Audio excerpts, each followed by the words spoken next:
হবে। তোমরা যদি বিশৃঙ্খলা, কারণ তোমাদের বুকের তাজা রক্ত দিয়েই কিন্তু এই দেশটাকে স্বাধীন করা হয়েছে। এখন তোমরা নিজেরাই যদি আবার বিশৃঙ্খলা করো, তাহলে তো এই এই যে আমরা যে স্লোগান দিচ্ছি যে যা হয়তো আমরা পারিনি তোমরা পারেছো, তোমাদের সাথে আমরা সম্পৃক্ত হয়েছি, ঠিক না? তাহলে তোমাদেরকে ধৈর্য ধরতে হবে।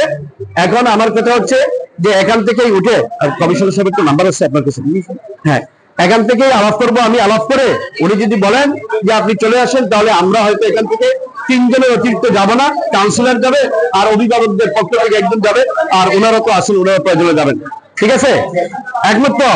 আচ্ছা ঠিক আছে, তাহলে আমরা একটা কাজ আমাদের শেষ হলো, যেটা হলো যে তোমরা যে প্রধান শিক্ষক বা প্রিন্সিপালের যে অপসারণ চাচ্ছ, সেই অপসারণের যে প্রক্রিয়া, যেটা সেই প্রক্রিয়া আমি যেটা বলেছি সেটার উপরে তোমরা একমত হয়েছ, কারণ সরকারের নীতিমালাই তো মেনেই তো আমাদেরকে চলতে হবে, তাই না? এর বাইরে তো আমরা না।